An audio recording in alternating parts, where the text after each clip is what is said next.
우리가 살아가는 이 시대는 최고 문명의 시대입니다. 그래서 사람들은 세상에서 일어나는 모든 일이 합리적으로 이해될 수 있다고 믿는 것 같습니다. 하지만 잠깐이라도 뒤돌아 생각해 보면 납득할 수 없는 기이한 일들이 인생과 역사 속에 산재합니다. 볼 수 있는 사실만이 아니라 보이지 않는 싸움도 여전히 많이 일어나고 있습니다. 성도는 순전하되 순진해서는 안 됩니다. 개인과 공동체의 건강을 위해 배후의 세력을 알고 영적인 힘을 키워 대처할 수 있어야 합니다. 바울과 바나바도 선교 초기에 숱한 어둠의 세력의 방해를 견디고 뚫어야만 했습니다. 결국 성도의 삶은 어둠의 권세 잡은 자와 하나님 사이에 영적인 싸움에 달려 있습니다. C.S. 루이스는 성도들이 사탄에 너무 많은 관심을 갖는 것도 문제지만 무관심한 것도 문제라고 지적합니다. 바울과 바나바가 안디옥 교회에서 성령의 파송을 받아 첫 발을 디딘 곳은 구브로 섬입니다. 구브로는 영어로 키프로스로 구리가 많이 생산되는 지역입니다. 왜 성령께서는 땅끝을 향한 첫 목적지로 구브로 섬을 지시하셨을까요? 구브로는 바나바의 고향입니다. 자신에게 익숙한 고향으로 보내진 것입니다. 성령님의 선교 역사는 전략적으로 이루어집니다. 구브로는 군사적 요충지로 알렉산더의 헬라 제국, 이집트, 로마에서 수탈당해 왔습니다. 또한 그리스 신화에 의하면 구브로는 비너스가 태어난 곳으로 오랜 세월 섬 전체가 비너스에게 봉헌된 종교적 유산이 많았습니다.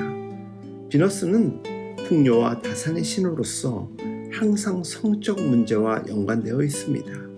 구브로의 신전에서는 사창제도가 공인돼 일부 일처의 개념이 희박했고 대부분 문란했습니다.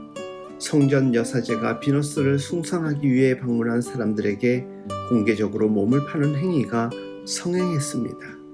그리고 이런 행위가 신과 접촉한다는 신학적 논리를 얻고 섬 전체를 물들였습니다.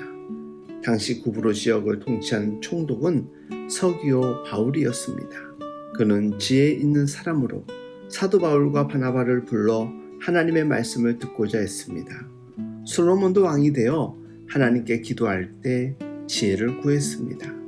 지혜를 뜻하는 히브리어 렙쇼메아, 이는 명석한 두뇌가 아니라 잘 듣는 마음을 구했다는 의미입니다. 서기오 바울은 어떻게 하나님의 말씀을 듣는 마음을 갖게 되었을까요? 어느 날 로마 정부는 서기오 바울을 구브로의 총독으로 임명합니다.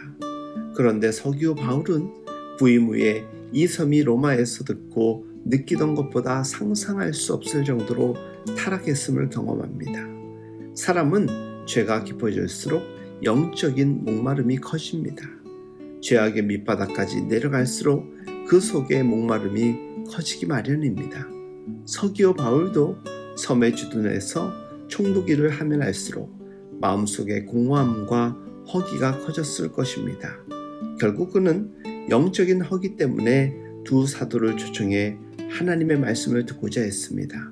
모든 은혜는 하나님의 말씀을 듣고자 하는 욕구에서 시작됩니다. 드디어 서기오 바울과 두 선교사와의 만남이 이루어집니다. 그런데 어둠의 권세 잡은 자가 그를 가만두지 않았습니다. 사탄에게 일생을 맡긴 마술사 바예수는 총독이 하나님을 믿지 못하도록 힘씁니다. 마술사 뒤에는 어둠의 권세를 잡은 배후 세력이 있습니다. 이 배후 세력은 항상 우리를 그리스도께 집중하지 못하게 합니다. 돈, 탐욕, 분열, 혈기 등을 통해 들어와 공동체를 깨뜨리고 개인을 넘어뜨리려고 합니다. 하지만 성도인 우리의 배후에는 주의 손이 있습니다. 예수 그리스도가 우리의 든든한 배후가 되어 주시기에 우리는 사탄의 세력을 이길 수 있습니다. 이미 예수 그리스도께서 십자가를 지시고 부활하심으로 이 싸움에서 승리를 확보하셨습니다. 서기오 바울은 하나님의 역사를 목도한 후에 놀랍니다. 단순히 깜짝 놀란 것이 아니라 하나님의 구원 역사를 목도한 후 새로운 눈이 열리면서 차원이 다른 신앙의 세계로 깊이 들어가는 경험을 합니다. 그리고 그는 하나님을 믿었습니다. 주 안에서 사랑하는 여러분, 이처럼 성도들에게는 말씀을 듣고 세상과 맞서는 가운데 하나님의 놀라운 역사를 경험하는 은혜가 주어집니다. 승리의 배후에 계시는 하나님께 우리의 시선을 고정해 그 은혜를 맛보며 날마다 승리하는 삶을 살아갈 수 있길 예수님의 이름으로 축복하며 응원합니다.